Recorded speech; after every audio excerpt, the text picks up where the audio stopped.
देखिए, आज हम लोग चल रहे हैं फ्रिक्शनल फोर्स के बारे में। एक ऐसा फोर्स दो बॉडी या दो बॉडीज के जो कांटेक्ट सरफेस है उसके बीच में एराइज होता है। ये बहुत ही इंपॉर्टेंट तरह का फोर्स है और आपके एग्जामिनेशन पॉइंट ऑफ व्यू से भी ये काफी इंपॉर्टेंट है। मैं ये चॉक को होल्ड कर रहा हूं फ्रिक्शन के कारण। मैं दौड़ता हूं, चलता हूं, व्हीकल रन्स करती है या मशीनरी वर्क करती है, मशीन्स वर्क करते हैं, ये सारे फ्रिक्शन के कारण होते हैं। मतलब एक इंपॉर्टेंट फोर्स है जो कि आपके सिलेबस से रिलेटेड है और ये एक तरह का इलेक्ट्रोमैग्नेटिक फोर्स है। तो कुछ एग्जाम्पल से हम लोग चलते हैं, कुछ ऑब्जर्वेशन से चलते हैं, इस फ्रिक्शनल फोर्स को हम लोग समझते हैं। जैसे एक सिंपल एग्जाम्पल लीजिए, जैसे देखिए मैंने अपने हाथ को ऐसे किया है ना, मैं ऐसे हूं और मैंने ऐसे किया सडनली। आप ये बताइए जो इनर्सी है, जो बॉडी इनर्सिया है वो आगे गया। ओके, अभी मैं स्ट्रेट हूं तो बॉडी इनर्सिया इधर है और मैंने ऐसे किया तो ये आगे गया।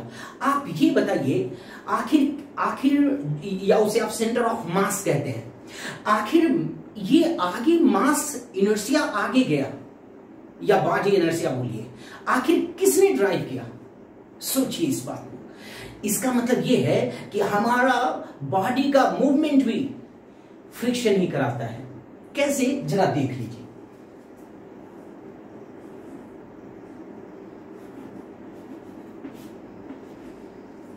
सपोज कीजिए कि ये दोनों हाथ पर्सन का इधर है।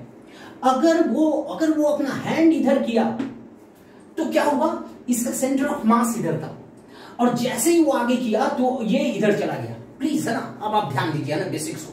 इसका मतलब ये आगे क्यों गया? तो कॉमन सेंस है, जब वो हाथ को स्ट्रेट किया होगा तो इसने इस जॉइंट्स ने फोर्स लगाया है ना। अगर आप बॉडी को समझते हैं तो फोर्स लगाया, तो न्यूटन थर्ड लॉ से ये भी बॉडी का पार्ट पीछे फोर्स लगाएगा।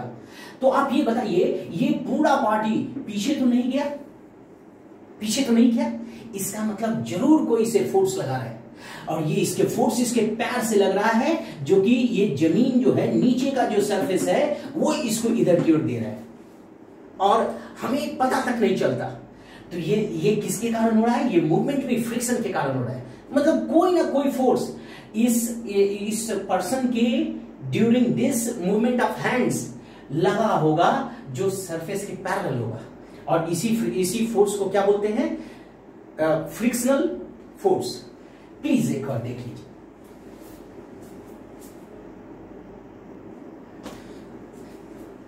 अब देखिए, एक सिंपल एग्जांपल से अभी हम लोगों ने डिस्कस किया।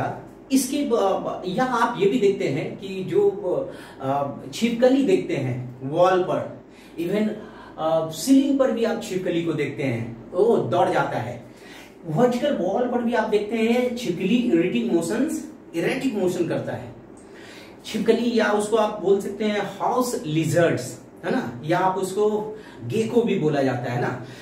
तो ये जो छिपकली आप देखते हैं, ये जो रन्स करता है, ये अलग तरह का फ्रिक्शनल फोर्स होता है।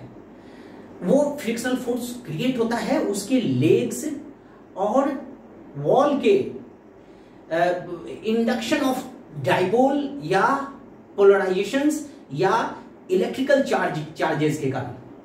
वो आपको आगे पढ़ना है इलेक्ट्रोस्टैटिक्स में। आप ये समझिए, इलेक्ट्रिकल फ्रिक्शन फोर्स के कारण गेको इरेटिक मोशन करता है, या छिपकली, या उसको आप बोल सकते हैं हॉर्स लिजर्ड्स इरेटिक मोशंस करता है।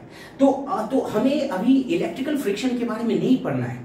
हमें किस फ्रिक्शन के बारे में पढ़ना है? हमें मैकेनिकल फ्रिक्शन के बारे में पढ़ना है। तो हम स्टार्ट करते हैं इस मैकेनिकल फ्रिक्शन को। अच्छा, एक बात और आप समझिएगा।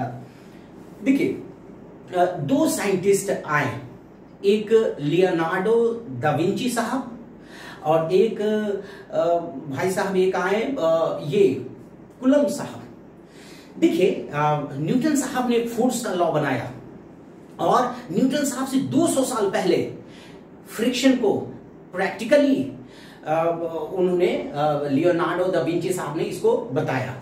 और न्यूटन साहब से अहेड कुलम साहब आए, कुलम साहब ने इसको फॉर्मुलेट किया। तो जो आप फ्रिक्शनल फोर्स का फॉर्मूला पढ़ते हैं F=μN, जो अभी हम लोग डिस्कस करेंगे, वो फॉर्मुलेशन जो किया था वो कुलम साहब ने किया था। और जो इंपेरिकली जो किया था, इंपेरिकली मीन्स उसको आप बोल सकते हैं कि प्रैक्टिकल से, लेबोरेटरी से जो किया था, वो कौन साहब थे? लियोनार्डो दा विंची साहब थे। तो इन्हीं दोनों साहब ने ये फ्रिक्शन को इवॉल्व किया, जनरेट किया। और देखिए मैं आपको ये बताना चाहूंगा कि फ्रिक्शन जो है वो कॉन्सेप्चुअली टफ टॉपिक है। देखिए अब मैं किस संदर्भ में बोल रहा हूं, आप मेरी बात समझिएगा। फ्रिक्शन, एक बार फिर मैं आपसे बता रहा हूं कि फ्रिक्शन ये थ्योरी वाइज मतलब आप उसको प्रूफ करना, थोड़ा सा प्रूफ करना नहीं है, उसको हमको थ्योरी और उसको प्रैक्टिकल और ऑब्जर्वेशन से ये सारे लॉ आए हैं। आप इस बात को समझिए, ठीक है। तो देखिए हम चलते हैं इस बात को, अभी हम लोग चलेंगे लॉज ऑफ फ्रिक्शन पर।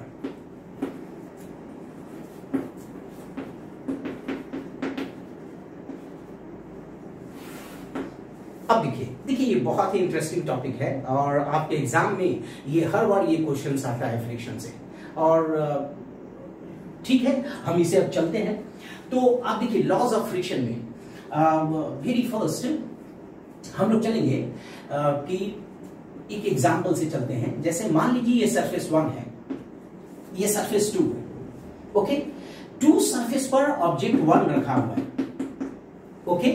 अब आप ये देखिए कि मैं इसको सपोज कीजिए कि ये कोई इसको मैंने वेलोसिटी दिया, इसको मैंने स्पीड दिया। तो आप ये बताइए जीनियस कि जब आप इसको स्पीड दिए तो आखिर फ्रिक्शन होता क्या है फर्स्ट ऑफ ऑल।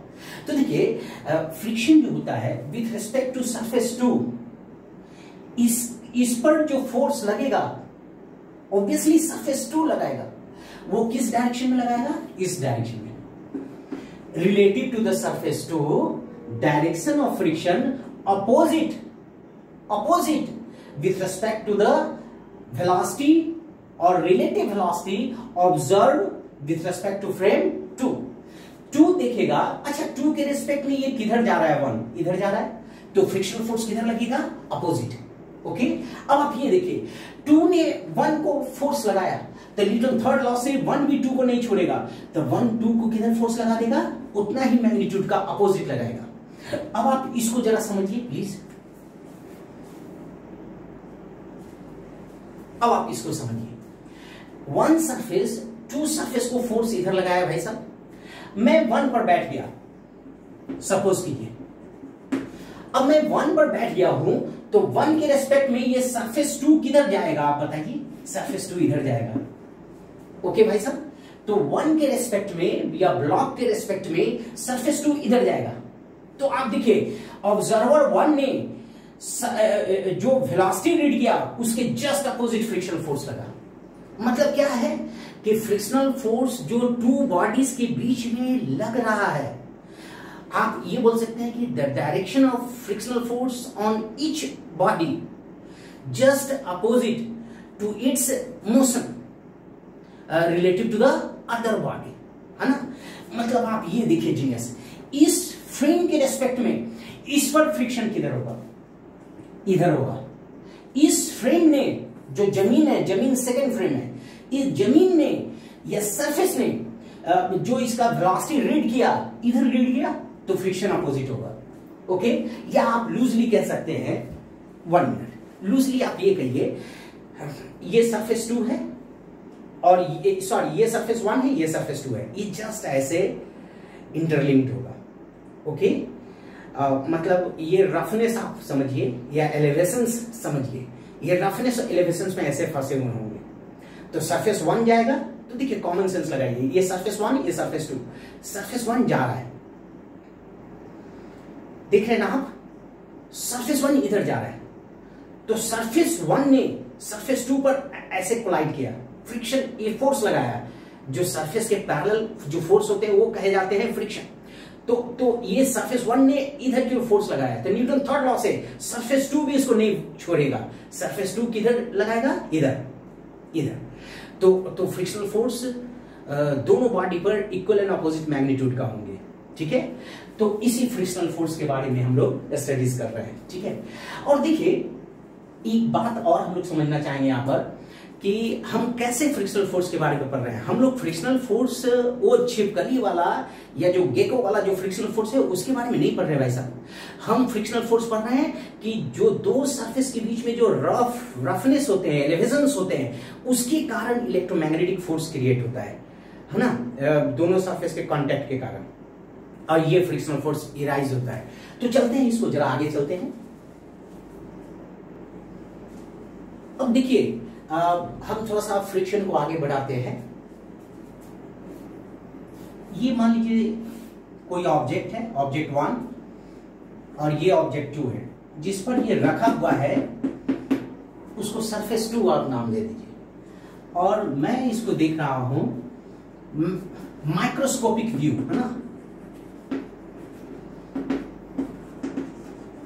एक बात समझिएगा भैया कि कोई भी सरफेस आप देखिएगा वो रफ होता ही है प्रैक्टिकल वर्ल्ड में। और अभी मैं कोएफिशिएंट ऑफ फ्रिक्शन के बारे में पढ़ूंगा।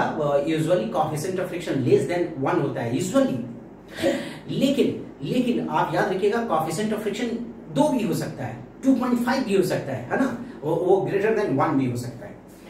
तो देखिए भैया ये बॉडी 1 है जिसको ब्लॉक का फॉर्म हमने दिया है, या ये सरफेस 2 पर है।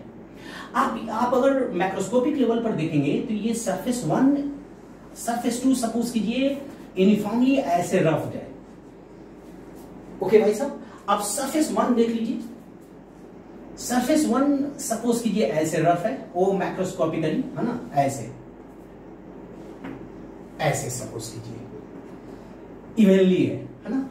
अब आप ये देखिए जब आप इस पर फोर्स लगाएंगे, देखिए एक बात आप समझिएगा, फ्रिक्शनल फोर्स यहां पर जो इरप्ट होगा वो जब आप एक्सटर्नल फोर्स लगाएंगे सरफेस के पैरेलल, तब फ्रिक्शनल फोर्स क्रिएट होगा। तो देखिए आज जब आप इसको मैक्रोस्कोपिकली देखेंगे, सपोज कीजिए कि ये बॉडी इधर जा रही है, तो ये एलिवेशन से ये कोलाइड करेगी, टकराएगी इस एलिवेशन से। ओके प्लीज देखिए इसको थोड़ा और अच्छा से बना लेते हैं।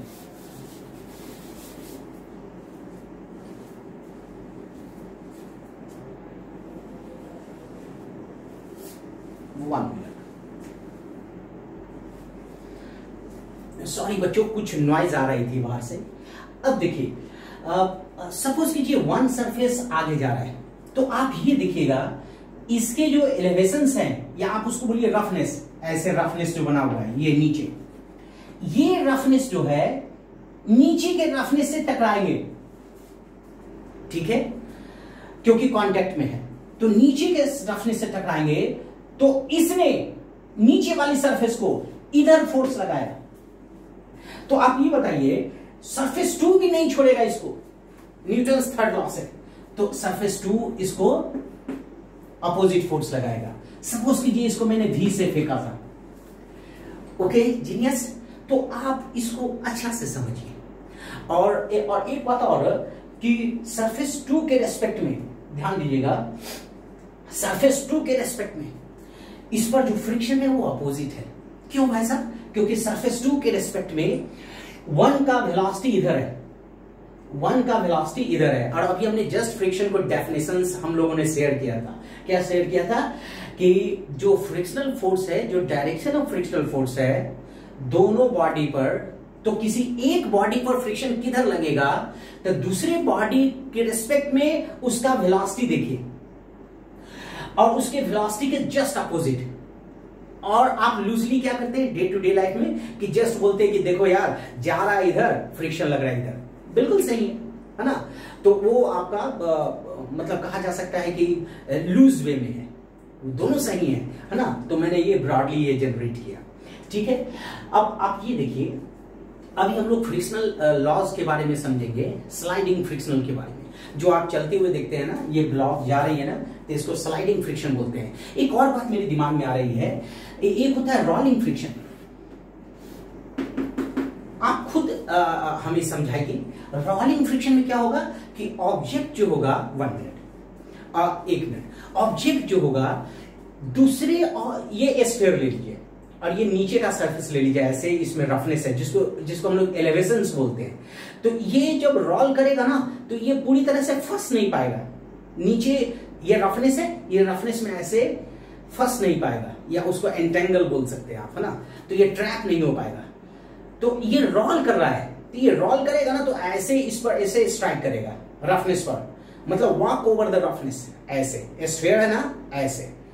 तो इसका मतलब ये है कि रोलिंग फ्रिक्शन जो है वो बहुत ही कम पाया जाता है स्लाइडिंग फ्रिक्शन के, ये वाला फ्रिक्शन के। ओके, तो देखिए अब हम चलते हैं फ्रिक्शन के बारे में, फ्रिक्शन के लॉज के बारे में। एक बात मैं बोलना चाहूंगा जीनियस, कि फ्रिक्शन जो पाया जाता है दो सरफेसेस के जो कांटेक्ट होते हैं बॉडी के, उसके बीच में ये जनरेट होता है, लेकिन ये बहुत ही इंपॉर्टेंट होता है। इवन मैं ये चौक भी होल्ड नहीं कर सकता हूं अगर ये फ्रिक्शन ना हो तो, क्योंकि चौक और हमारे हाथ में ये फ्रिक्शन है जिसके कारण मैं होल्ड कर रखा हूं। मींस ओवरऑल फ्रिक्शन आपके लिए बहुत इंपॉर्टेंट है, आपके एग्जामिनेशन पॉइंट ऑफ व्यू से भी बहुत इंपॉर्टेंट है। तो देखिए, है ना, ये वॉक ओवर करेगा ना, जब आप ऐसे कोई बॉडी जाएगी ना, तो ये इस रफनेस पर ये पूरी तरह से ट्रैप नहीं होगा। इसी कारण इसको रोलिंग फ्रिक्शन जो होता है, रोलिंग फ्रिक्शन, रोलिंग फ्रिक्शन जो ऑब्जर्व किया जाता है वो लेस देन किया जाता है ये स्लाइडिंग फ्रिक्शन में। ओके जीनियस, प्लीज देख लीजिए। अब देखिए फ्रिक्शनल फोर्स की लॉज को हम लोग चलते हैं, इसके क्या नियम है। जैसा कि हम सभी जानते हैं कि इसमें कूलम्ब साहब का कंट्रीब्यूशन था फॉर्मुलेशंस के लिए। तो देखिए होता क्या है, 1 2, तो हम लोग विदाउट राइटिंग हम लोग बात को समझते हैं। देखिए फ्रिक्शनल फोर्स का जो डेफिनेशन आया, उसी डेफिनेशन से ये क्लियर है कि फ्रिक्शनल फोर्स रिलेटिव मोशन का अपोज करता है। और क्या बोल सकते हैं आप कि जो फ्रिक्शनल फोर्स है एरिया ऑफ कांटेक्ट से इंडिपेंडेंट होगा।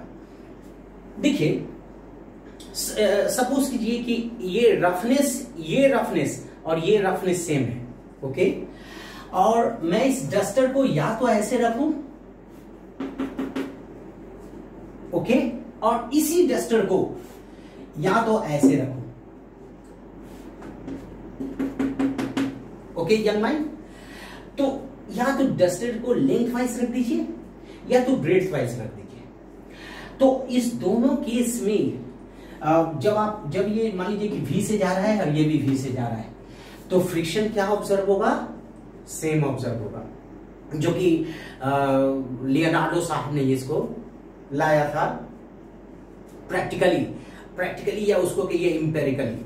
तो इसका तो आप प्रमाण, इसका तो प्रूफ आप दे नहीं सकते ना, बस ये आया, ये प्रैक्टिस से आता है, प्रैक्टिकली आता है, इंपेरिकली आता है। तो इस पर जितना फ्रिक्शनल फोर्स लगेगा इस पर भी क्या लगेगा जनाब, सेम लगेगा भाई साहब।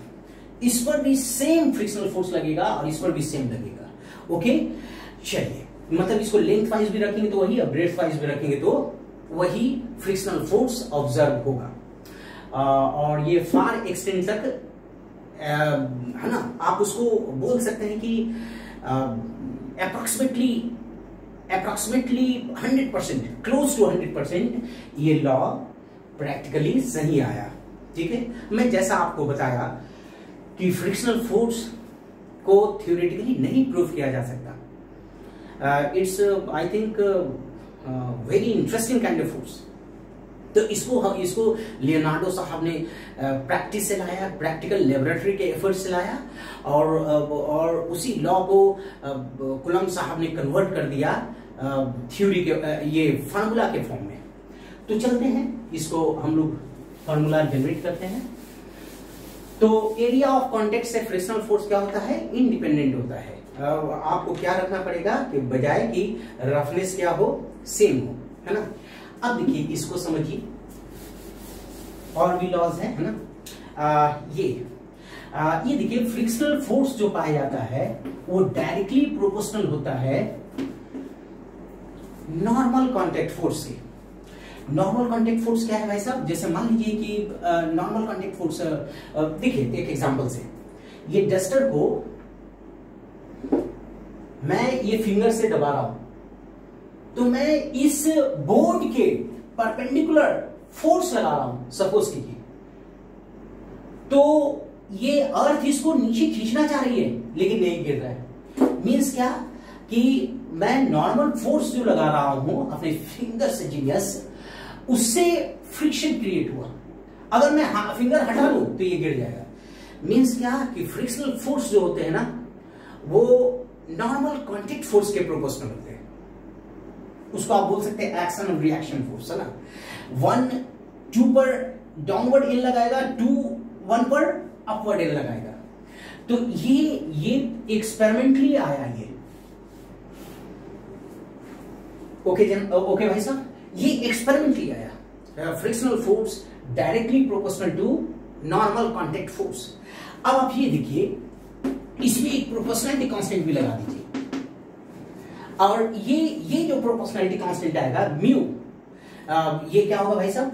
ये होगा म्यू निर्भर करता है या डिपेंड करता है कि ये दोनों के सरफेस, इसके सरफेस, दोनों के सरफेस कैसे है, किस मटेरियल के बने हुए हैं, टेम्परेचर पर भी ये निर्भर करता है।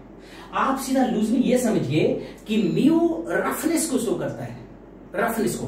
1 मिनट, 1 मिनट, इसको मैं यहां रख देता हूं, प्लीज देखिए।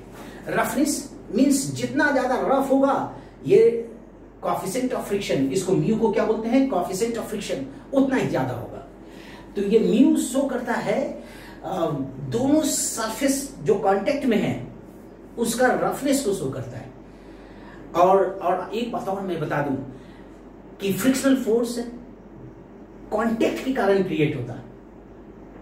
तो कांटेक्ट के कारण जो फ्रिक्शनल फोर्स क्रिएट होता भैया, तो वो मटेरियल पर भी तो निर्भर करेगा ना, कि हाँ भाई साहब चलिए ये रफनेस सेम है, कॉपर का है कि एल्युमिनियम का है कि वुडन मटेरियल है।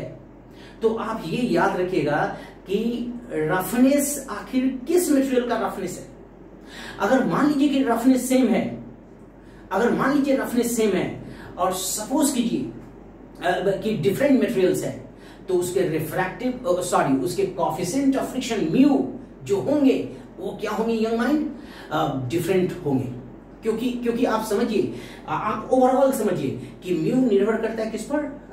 रफनेस पर। रफनेस मतलब एलिवेशंस पर, लेकिन वो कैसा मटेरियल है इस पर भी निर्भर करता है। टेम्परेचर क्या है उस वक्त, इस पर भी निर्भर करता है। तो आप इसको आप अच्छे से समझिए प्लीज। अब देखिए, इसको जानने के बाद मतलब ये हो गया क्या भाई साहब? ये हो गया नॉर्मल कांटेक्ट फोर्स, और ये हो गया क्या? रिफ्रैक्टिव इंडेक्स,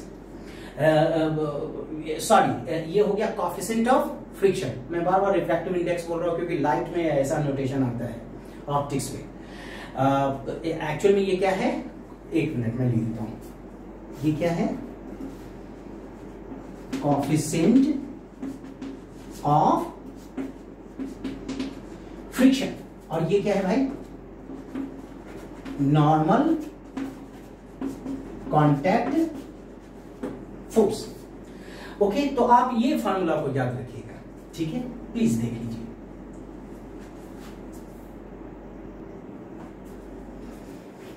अब देखिए, F equal to mu into N.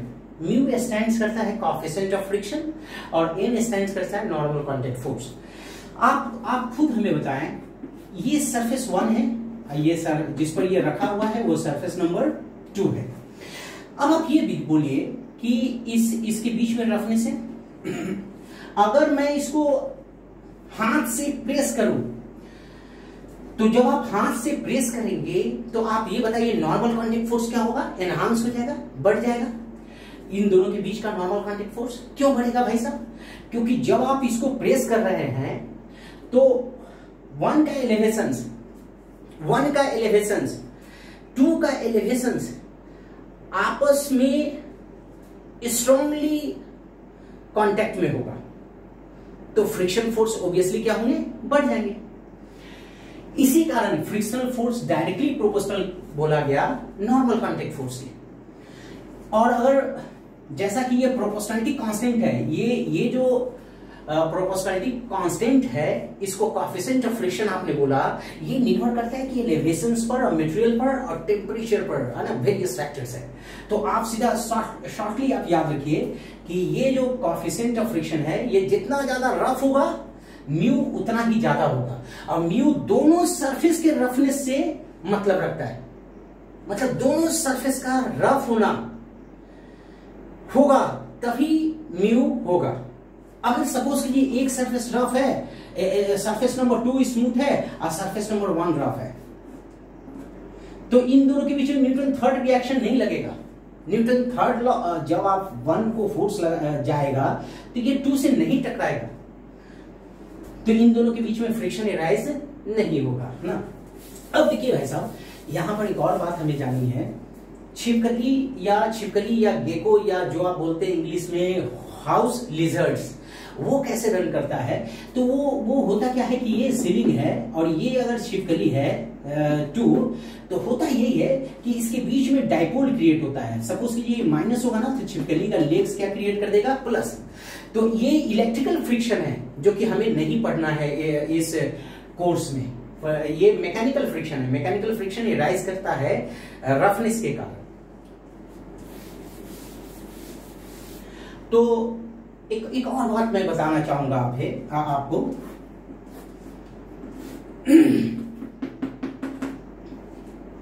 ये सरफेस 1 है, ये सरफेस 2 है। अब जब इस पर आप फोर्स लगाएंगे, सपोज कीजिए कि मैंने कैपिटल F लगाया, मैंने क्या लगाया जीनियस, कैपिटल F। अब आप ये बताइए, ये भाग नहीं रहा है। मैंने सरफेस 2 के पैरेलल एक फोर्स दिया सरफेस 1 पर, तो ये सरफेस 1 भाग ही नहीं रहा है। तो न्यूटन साहब क्या कहते हैं कि 1 पर फोर्स लगाओगे भैया तो ये जाना चाहिए, ये नहीं जा रहा है। इसका मतलब 1 के अपोजिट जरूर कोई फोर्स कहीं से लग रहा होगा। उसी फोर्स को क्या नाम दिया गया, फ्रिक्शनल फोर्स। तो आप समझ रहे हैं कि ये 2 ने दिया होगा 1 पर पीछे की ओर, जिसको हम लोग क्या नाम देंगे, फ्रिक्शनल फोर्स। और न्यूटन थर्ड लॉ से 1 भी देगा 2 पर आगे की ओर। लेकिन भाई साहब, सपोज कीजिए कि मैंने इस फोर्स को 0 to F इंक्रीज कराया। आप बढ़ाइए फोर्स को 0 to F बढ़ाइए। एक वक्त ऐसा आएगा कि ये चलने को होगा, चलने को होगा। तो उस फोर्स को बोलते हैं हम लोग, जब चलने को हो तो उसको क्या बोलते हैं, बहुत ही